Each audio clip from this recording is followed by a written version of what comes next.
बिस्मिल्लाहिर्रहमानिर्रहीम। अस्सलाम वालेकुम मेरे यूट्यूब व्यूवर्स, उम्मीद करती हूँ आप सब खैरियत से होंगे। अल्हम्दुलिल्लाह हम भी बिल्कुल ठीक हैं, अल्लाह का शुक्र है। और मेरे कल के लास्ट व्लॉग में आपने देखा था जो नाइट सूट्स मैंने आदम बाबा के लिए थे। बाकी सारे भी काफ़ी नाइट सूट्स तो ले चुकी थी मैं, लेकिन वो डिफरेंट डिफरेंट शॉपिंग बैग्स में पड़े हुए थे, तो ये वाले बिल्कुल सामने थे, तो मैंने कहा फ़िलहाल यही दिखा देती हूँ। और ये आदम बाबा सो रहे थे और मैं देख रही थी कि कौन कौन सा लिए है। थोड़े थोड़े बड़े साइज़ के भी ले लिए थे कि पाकिस्तान जाके थोड़ा ईजी हो जाएगा, आगे इनको पूरे आ जाएंगे। तो नाइट सूट्स की काफ़ी ज़्यादा वैरायटी इकट्ठी हो चुकी थी। और ये बस मैंने डिसाइड किया कि आज फिर चिकन कढ़ाई बना लेती हूँ, लेकिन शनवारी नहीं, ब्लैक पेपर वाली नहीं, रेड चिली वाली बनाऊंगी। और हमेशा ही मतलब अच्छी बनती है, लेकिन ये वाली चिकन कढ़ाई तो इतनी मज़ेदार बनी थी कि आदम के डैडी कहते हैं बहुत टेस्टी बनी है। और हमने हमेशा की तरह एक ही टाइम में ख़त्म कर ली थी। 3 रोटियां लेकर आए थे, ये गर्मा गर्म सी पाकिस्तानी नान, और हमने इतने मज़ेदार मतलब इतने मज़े की बनी थी कि पूरी खा ली। इसी तरह मैंने टमाटो डाल के, दही डाल के, मसाला ऊपर भून के अच्छे से पहले चिकन को फ्राई कर लिया था, गार्लिक पेस्ट डाल के, और फिर टमाटर ऊपर डाल के, मसाला डाल के उसको भून लिया था अच्छे से। ग्रेवी वाला इतना यमी चिकन बना था। जब तक मैं चिकन को दम पे रख के आई थी, आधा बाबा जाग चुके थे और डैडी कह रहे थे कि दो, और वो नींद में भी था आधा, और आधा जाग रहा था, सुन भी नहीं रहा था कि डैडी उसको बुला रहे हैं। वैसे तो डैडी की आवाज़ आती जाती है तो फ़ौरन से चहक उठता है कि डैडी आ गए हैं। और ये थी मेरी चिकन कढ़ाई की फ़ाइनल लुक, मज़ेदार सी धनिया और हरी मिर्चों के साथ। और ये खा के हमेशा की तरह अपने कमेंट्स देते हैं मुबशर यार कमाल कर दिया है। तो ये हमने अपनी चिकन कढ़ाई टेस्टी सी इंजॉय की, और खाना खा के बस हम लोग चले गए थे बाहर कुछ चीज़ें, कुछ सामान लेना था कि जो सामान अब कार्गो वगैरह कराना है उसको वाइंड अप करें।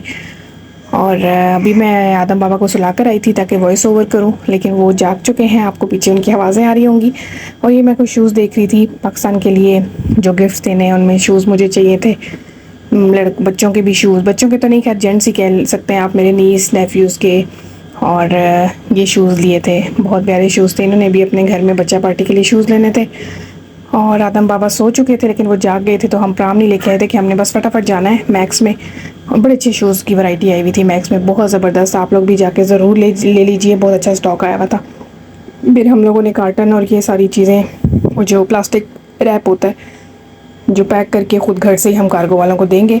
अगर कार्गो वाले ख़ुद आके पैकिंग करेंगे तो वो 30 दिरहम आई थिंक एक्स्ट्रा चार्ज करते हैं। सो बेटर है कि अगर आप लोगों ने सामान यहाँ से पाकिस्तान भेजना हो तो आप लोग कार्टन लेके ख़ुद ही उसको पैक कर सकते हैं अच्छे से। पहले आप उसको अच्छे से ये प्लास्टिक रैप से रैप कर सकते हैं, डबल डबल ट्रिपल ट्रिपल, और फिर उसके ऊपर ये बोरी मिलती है यहाँ से, वो चढ़ा सकते हैं, और ऊपर रस्सी। ये इसमें स्मॉल, मीडियम और जंबो साइज़ था। ये मुझे कह रहे थे मीडियम आ जाएगा, और मैं इनसे कह रही थी नहीं, अगर फ़र्ज़ करें मीडियम नहीं आया तो बेटर है ना कि हम जंबो ले लें। जंबो का हल, बड़े का हल ये होता है कि वो छोटा हो सकता है फ़ोल्ड होके, लेकिन हमने छोटा साइज़ लिया तो वो तो बड़ा नहीं हो सकता। तो हम यही बहस कर रहे थे, और मैं इनको कह रही थी बड़ा लें, ये कह रहे थे नहीं नहीं छोटा पूरा आ जाएगा। अच्छा ऐसा करते हैं, एक छोटा लेते हैं और एक बड़ा। तो फिर हमने एक मीडियम ले लिया था और एक जंबो साइज़ का ले लिया था। और इतनी लेट हो चुका था, हम लोगों ने सोचा था कि बाकी थोड़ी बहुत छोटी मोटी ग्रोसरी भी कर लेंगे, लेकिन बहुत ज़्यादा थक चुके थे, तो मैंने इनसे कहा कि बस अब जो ले लिया लें और घर चलें, बहुत थक गए हैं। यहाँ पे इस तरह ये सारी चीज़ें खुद लेके खुद सारे काम करने पड़ते हैं, पैकिंग, रैपिंग, एवरीथिंग। जो यहाँ पे कार्टन हमने पीछे पैक करके सामान छोड़ के जाना था उसके लिए भी, लेकिन फ़िलहाल हमने ये 2 ही लिए थे कार्टन जो हमने कार्गो कराने थे। लेकिन जब घर आके हमने सामान निकालना शुरू किया, नेक्स्ट डे के व्लॉग में आप मेरा वो देखेंगे। इस व्लॉग में 2 दिन का व्लॉग मैंने एक साथ अपडेट किया है। वो जब शुरू किया तो फिर तो हमें 2 कार्टन भी कम लग रहे थे। तो अब देखें आगे क्या होता है, कार्गो के लिए कितने कार्टन लाते हैं और यहाँ पे जो सामान छोड़ के जाना है उसके लिए कितने कार्गो आएंगे। ये नेक्स्ट डे का मेरा व्लॉग था। आदम बाबा की मॉर्निंग हो चुकी थी और मैं इनसे अस्सलाम वालेकुम कर रही थी। मैंने अपने लास्ट व्लॉग में आपको बताया था कि तैमूर को ऑर्डर किया था हमने कुछ चीज़ें, वो मेरा आ चुका था। और मैं जब बाहर रिसीव करने गई, इतनी शदीद धूप थी, और मैं इन बेचारों का सोचती हूँ जो बाहर धूप में काम करते हैं लेबर, उफ, अल्लाह पाक इनको हिम्मत दे और सेहत दे, बहुत मुश्किल है। ये जब मैं अंदर आई ऑर्डर लेके, तो आदम बाबा मुझे ऐसे देख रहे थे कि मम्मा मुझे अकेला छोड़ के कहाँ चली गई थी।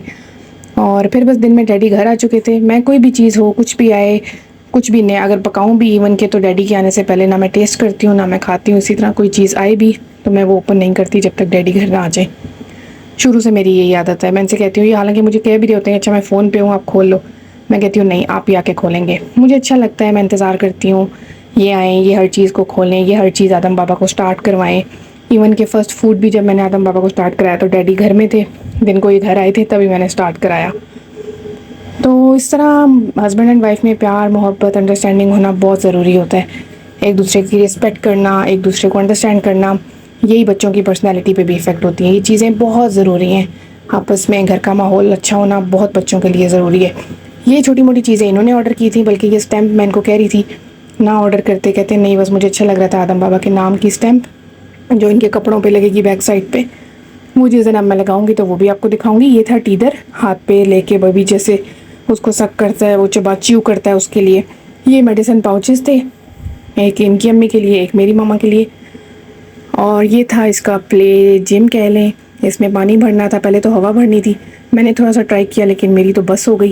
फिर इन्होंने हवा भरी, इसके कॉर्नर्स में जो आउटलाइन थी उसमें हवा भरनी थी, और फिर सेंटर में इसके पानी जाना था। उससे पानी भरते भरते 5 लीटर बॉटल्स तो हमारी इसमें लग गई। स्टिल उसमें थोड़ी जगह थी, कहते नहीं बस इतना काफ़ी है। तो इस तरह की एक्टिविटीज़ हम इसके लिए लाते रहते हैं, सोचते रहते हैं, ताकि ये फील करे इस टेक्सचर को, फिशेस को देखे, खेले और बिज़ी रहे, इंगेज रहे। स्क्रीन टाइम बिल्कुल बिल्कुल अब कम कर दिया है, बल्कि बहुत कम कर दिया है। डेली में बिल्कुल लगाती नहीं हूँ, सिर्फ सुबह तिलावत सुनता है, उसके बाद पूरा दिन बस कोई ना कोई एक्टिविटी में इसको इंगेज रखती हूँ या अपने साथ लगाए रखती हूँ, ताकि बस ध्यान इसका स्क्रीन से हटे। और टेलीविज़न का डैडी ने भी मना कर दिया है कि अभी बिल्कुल इसको नहीं दिखाना, बहुत कम कभी कभी लगा देती हूँ इसको उमर एंड हाना। और ये टेक्सचर क्लोथ स्टफ़ में इसकी बुक भी मंगवाई थी डैडी ने, और ये थे इसके टॉय, पानी भर चुका था इसमें और बड़े मज़े का था ये। इस एज के अकॉर्डिंगली ये टॉयज़ बहुत ज़रूरी होते हैं। तो बस डैडी जो भी देखते रहते हैं इंस्टा पे इस किस्म की चीज़ें, एजुकेशनल एक्टिविटीज़ इस एज के हिसाब से, तो वो बस मंगवा लेते हैं और बड़े एक्साइटेडली फिर उसको एंजॉय करते हैं हम दोनों, उसके साथ खेलते हैं, उसको टाइम देते हैं। बहुत ज़रूरी होता है बच्चों की पर्सनैलिटी के लिए। हमारा तैमूर का एक्सपीरियंस बहुत अच्छा रहा था। आप लोग भी चाहें तो ज़रूर ऑर्डर करें, लेकिन कपड़ों के हवाले से मैं आपको कहूँगी बिल्कुल ऑर्डर ना करें। तैमूर पे कपड़े और शीन पे भी कपड़ों का मटेरियल जो होता है वो बहुत डिफरेंट होता है, तो वो बेटर है कि खुद जाके आप मार्केट से परचेज़ करें। ये था मेरा आज का vlog. Thank you so much, जज़ाकल्लाह खैर, दुआ में हमें याद रखिए।